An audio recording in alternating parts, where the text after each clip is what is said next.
국립원예특작과학원 나예림 교수께서 탄소 히어로즈를 발표하시겠습니다. 큰 박수 부탁드립니다.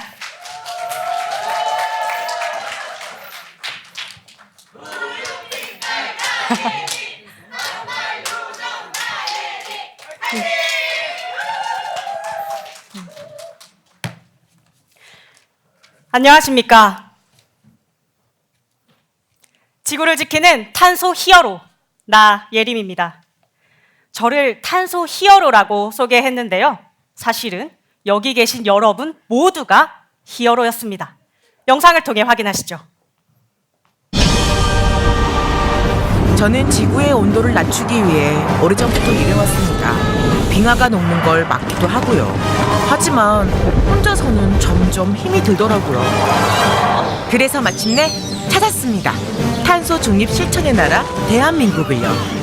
자연을 그대로 에너지로 활용하는 최첨단 기술과 그린 리모델링을 적용한 도시에서 환경을 위한 우리 모두의 실천으로 우리는 더 행복하게, 대한민국은 무한 성장하게 될 것입니다. 2050 탄소 중립, 우리 모두가 탄소 중립 히어로입니다. 네, 맞습니다. 우리 모두가 탄소 중립 히어로입니다. 환경을 위한 지속 가능한 농업을 위해 여기 계신 신규 농촌 지도사 선생님들의 직접적인 실천이 무엇보다 가장 중요합니다. 그래서 오늘 이 시간에는 스마트 농업이 왜 필요하고 왜 중요한지, 탄소 중립에 기여하는 스마트 농업 기술 2가지와 마지막으로 그 사례와 성과에 대해 말씀드리도록 하겠습니다. 본격적인 강의 시작 전에 지난 시간에 배운 것들을 복습해보는 시간을 갖도록 하겠습니다.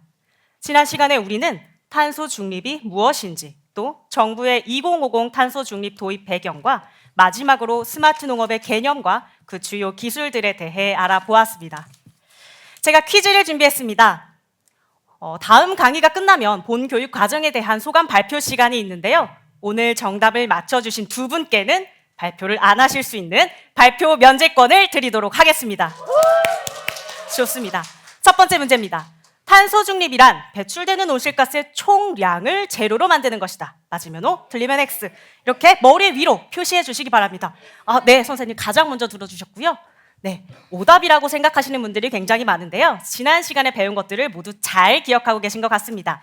정답은 X, 오답인데요. 탄소 중립이란 배출되는 온실가스의 총량을 줄이거나 상쇄시켜서 온실가스의 증가율을 제로로 만드는 것. 그것을 우리는 탄소 중립이라 한다고 배웠습니다. 가장 먼저 정답을 맞춰주는 선생님, 네, 면제권 드리도록 하겠습니다.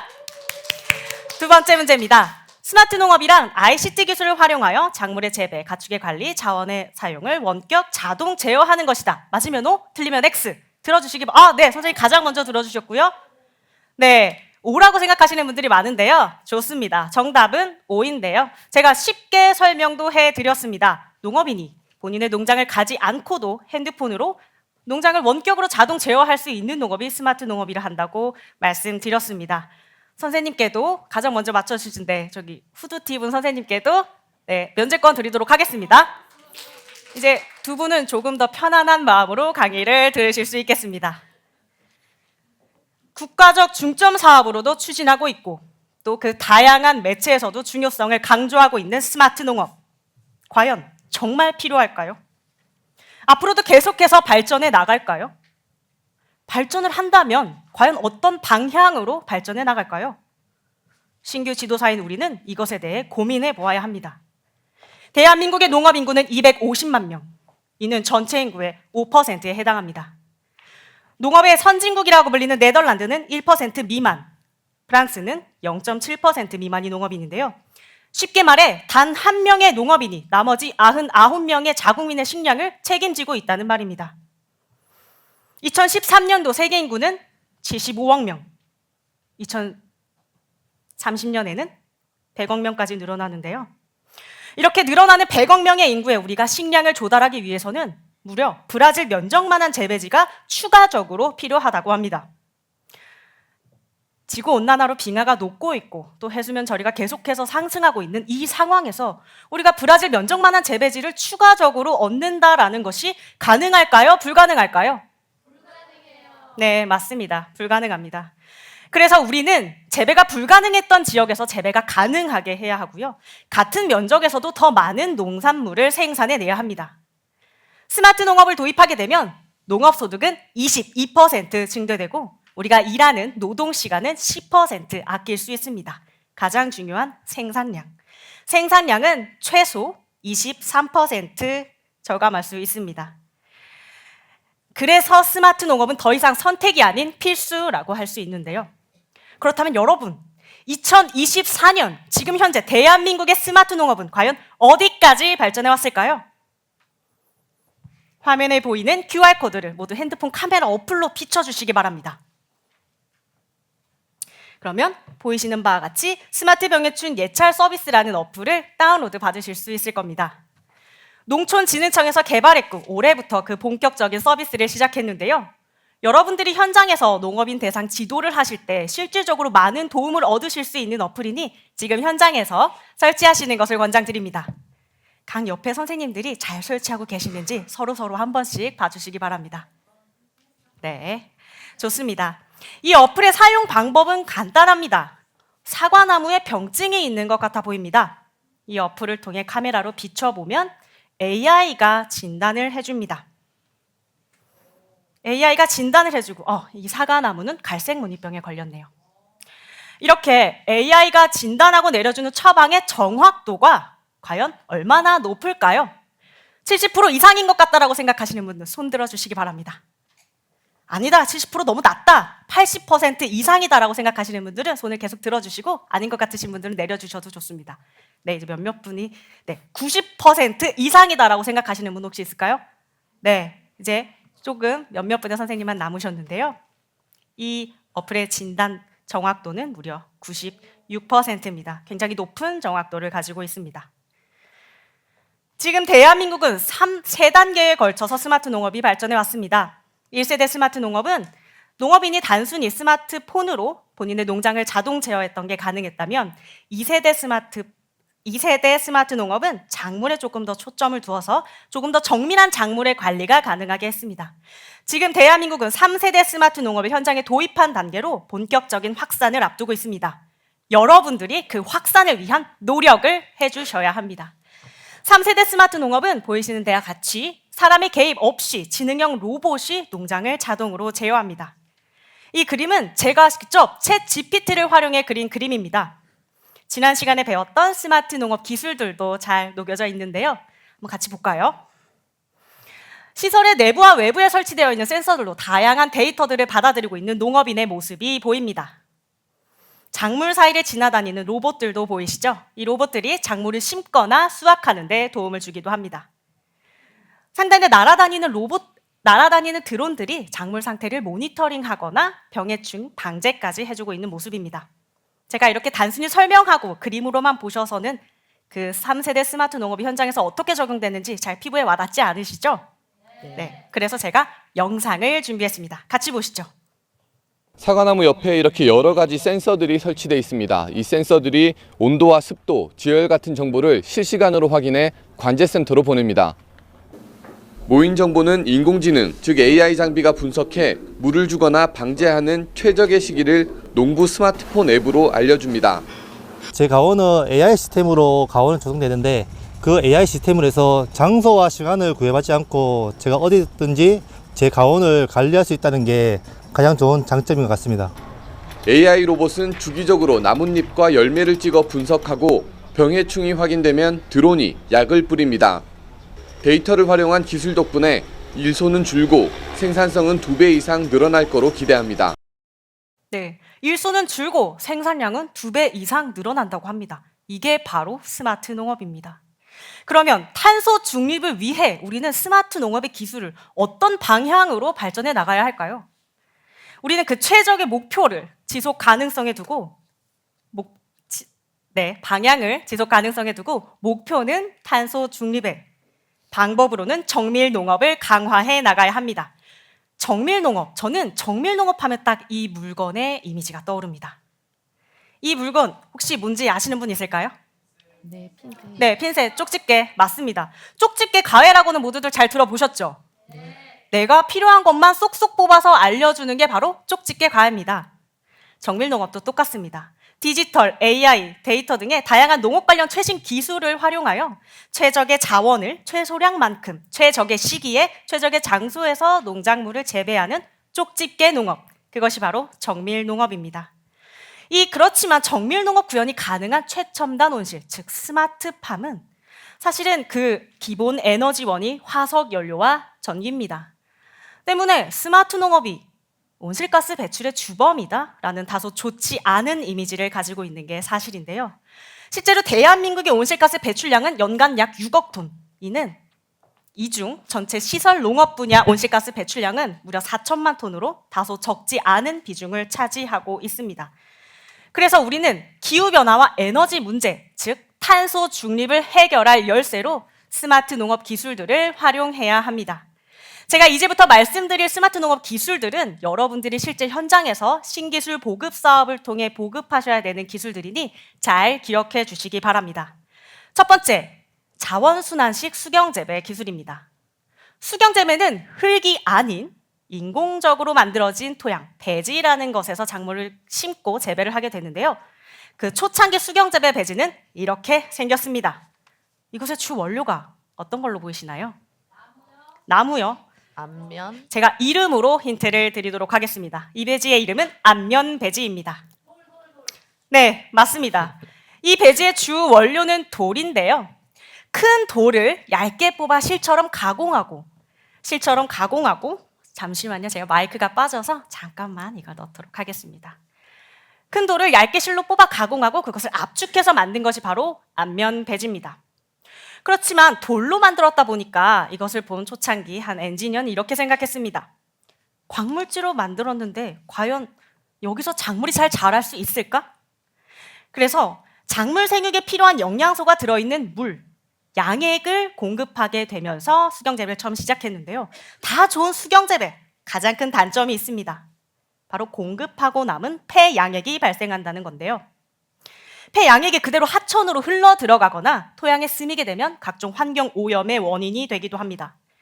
그래서 우리는 3가지 살균 방법을 활용하여 폐양액을 재사용할 건데요. 첫 번째로 UV 램프를 통한 UV 자외선 살균. 두 번째로 정수기 필터처럼 생겼죠. 정수기 필터처럼 생긴 NUF 필터를 활용한 막여과 방식의 살균. 마지막으로 끓여서 살균하는 살균 방법입니다. 이렇게 순환식 수경재배 용어도 너무 어렵고 제가 말씀드린 살균 방법도 좀 헷갈리시죠? 그래서 제가 짧게나마 수경재배 조금 더 깊이 이해하실 수 있는 실습 시간을 준비했습니다. 나는 직접 조금 더 쉽게 이해해보고 싶다, 직접 참여해보고 싶다 하시는 분, 네, 선생님 가장 먼저 손을 들어주셨는데요. 앞으로 모시도록 하겠습니다.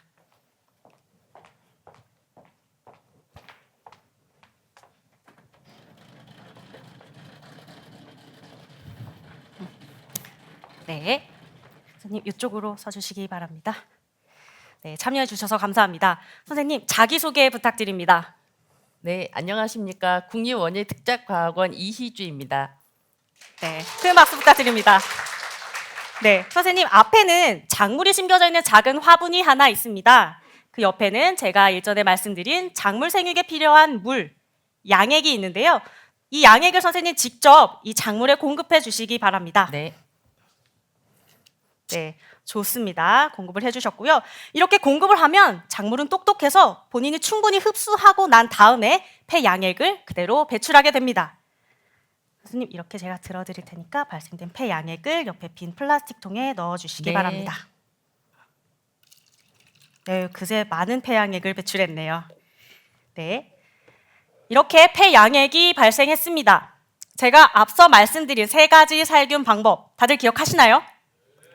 그러면 선생님 순서대로 여기에 폐양액을 소독해 주시기 바랍니다. 네. 가장 첫 번째로, 네, 좋습니다. UV 살균이었고요. 두 번째로 NUF 막여가 방식의 살균 방법, 마지막으로 가열 살균. 네, 감사합니다. 선생님이 이렇게 넣어주신 덕분에 이 폐양액은 다시 새 양액이 되었습니다. 이 새 양액을 다시 작물에 공급해 주시기 바랍니다. 네. 이렇게 선생님이 폐양액을 새 양액으로 또 새 양액이 재활용되고 있습니다. 선생님 감사합니다. 직접 이렇게 참여해 보셨는데 실습을 통하니까 조금 더 이해도가 높아지셨나요? 예, 그렇습니다. 순환식 수경 재배에서 핵심 기술인 양액 살균 방법에 대해서 어려웠는데 이렇게 실습을 통해서 정확하게 이해가 되었습니다. 고맙습니다. 어우, 감사합니다. 좀 큰 용기 내주셔서 참여해주신 저희 선생님께 큰 박수 부탁드립니다. 감사합니다. 네. 이렇게 선생님이 폐양액을 재활용하셨는데요. 재활용하게 되면 우리가 썼던 농업용수를 30% 절약할 수 있고 무분별하게 사용됐던 화학 비료의 사용량의 무려 40%를 아낄 수 있습니다. 가장 중요한 탄소. 토마토 파프리카 재배 시에 발생되는 탄소 배출량의 무려 60%를 아낄 수 있습니다. 지금 전체 수경재배 농가 중 단 5%만이 순환식 수경재배 시스템을 도입했습니다. 농촌진흥청에서는 2028년도까지 각종 시범 사업을 통해 10%까지 늘릴 계획인데요. 이렇게 10%로 늘리게 되면 탄소 배출량이 연간 약 22,000톤을 아낄 수 있고요. 이는 나무 216만 그루가 흡수하는 탄소량과 같다고 합니다. 탄소 중립에 기여할 수 있는 기술 첫 번째, 자원순환식 수경재배 기술이었습니다. 두 번째는 신재생 에너지 활용 기술입니다. 신재생 에너지, 물론 다양한 게 있지만 저희 시범 사업을 통해 공급하고 있는 기술들은 복합 열원 히트펌프 시스템 기술입니다. 복합 열원, 말 그대로 열의 원이 두 가지 이상이겠죠. 땅의 열과 태양열을 활용한 지열과 태양열을 히트펌프 시스템을 통해서 열효율을 극대화시키고 그 열로 화석연료가 아닌 이 열을 활용하여 온실 내 냉난방을 구동하게 되면 화석연료를 사용했던 거가 비교했을 때 무려 78%, 약 80%의 비용 절감 효과가 있습니다. 농업인이 경영비도 아끼고 화석연료 사용을 하지 않으니까 온실가스 배출도 하지 않고 결국엔 탄소 중립에 기여할 수 있습니다. 그 기술이 바로 신재생 에너지 활용 기술입니다. 오늘 배운 것들을 정리해보는 시간을 갖도록 하겠습니다. 오늘 우리는 스마트 농업이 대체 왜 중요하고 왜 필요한지, 탄소 중립에 기여하는 스마트 농업 기술 두 가지였는데요. 첫 번째로 자원순환식 수경재배, 두 번째로 신재생 에너지 활용 기술이었습니다. 모두들 잘 기억하고 계시네요. 다음 이 시간에는 우리 농촌 지도사로서 도대체 그 스마트 농업 확산을 위한 어떠한 역할들을 또 할 수 있는지에 대한 알아보는 토의 시간을 가지고 올해부터 첫 시행된 시범 사업인데요. 순환식 수경재배 사업장을 직접 현장 견학해 보는 시간을 갖도록 하겠습니다. 여러분, 우리 모두는 같은 직업으로 같은 길 위에 서 있습니다. 지속 가능한 농업, 보다 더 나은 농업 농촌을 위한 탄소 중립에 있어 스마트 농업은 더 이상 선택이 아닌 필수가 되어버렸습니다. 그래서 여기 계신 여러분들의 열정과 노력이 스마트 농업의 미래를 여는 열쇠가 될 거라고 믿습니다.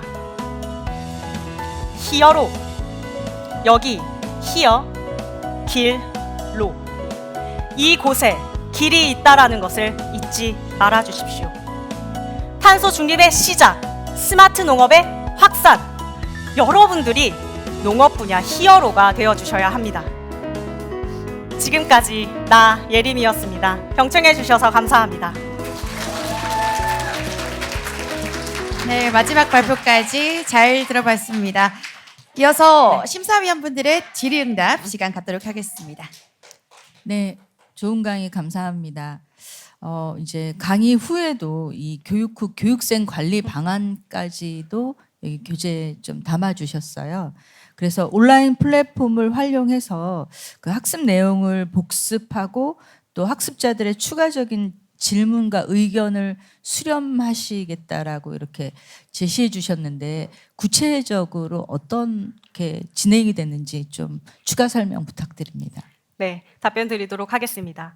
저희 농촌진흥청 소속 기관 내에 농촌인척자원개발센터라고 교육기관이 따로 있습니다. 그 교육기관 내에서 운영하는 온라인 플랫폼, 교육 강의가 들어와 있는 플랫폼이 있는데요. 거기에 탄소 중립과 그다음에 제가 한 스마트 농업과 탄소 중립에 기여하는 스마트 농업 기술들 관련된 영상들을 올려놓고 학습자분들이 후속적으로 본인 필요시에 지속적으로 학습할 수 있게 영상을 업로드하고요.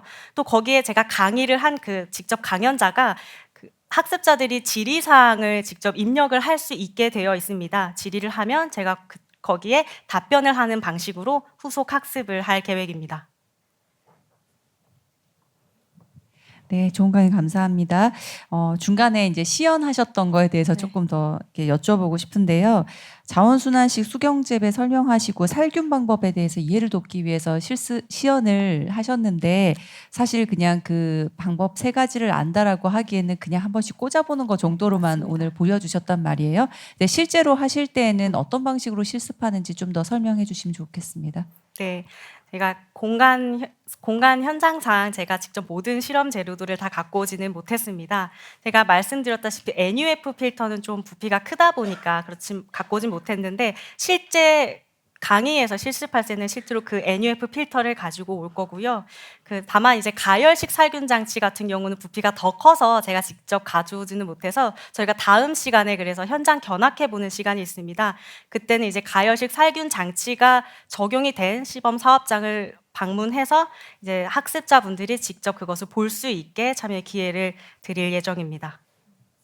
근데 그러면은 굳이 아까 같은 그런 시연을 할 필요가 있을까 싶은 생각도 들긴 하거든요. 그러니까 네. 해볼 수 있는 게 아니고 이렇게 다 성인 학습자들인데 그냥 네. 편말을 꽂는 것 자체가 어떤 의미가 있었을까. 근데 그럼에도 불구하고 하신 이유가 뭔지도 좀 궁금합니다. 네, 답변 드리겠습니다. 사실은 그 순환식 수경재배 살균 방법에 대한 그 용어들이 사실 좀 어렵다고 저는 생각을 했습니다. UV 램프를 통한 UV 살균, 뭐 NUF 필터, 막여과 이런 게 어렵다 보니까 편말을 꽂음으로써 한 번 더 그 용어에 대해 확인하고 직접 이제 경험해 보는 것으로 저는 용어 이해도를 높이기 위해 그 편말을 사용했습니다. 네, 추가로 질문이 있으실까요? 네, 없으시면 질의응답 마무리하도록 하겠습니다.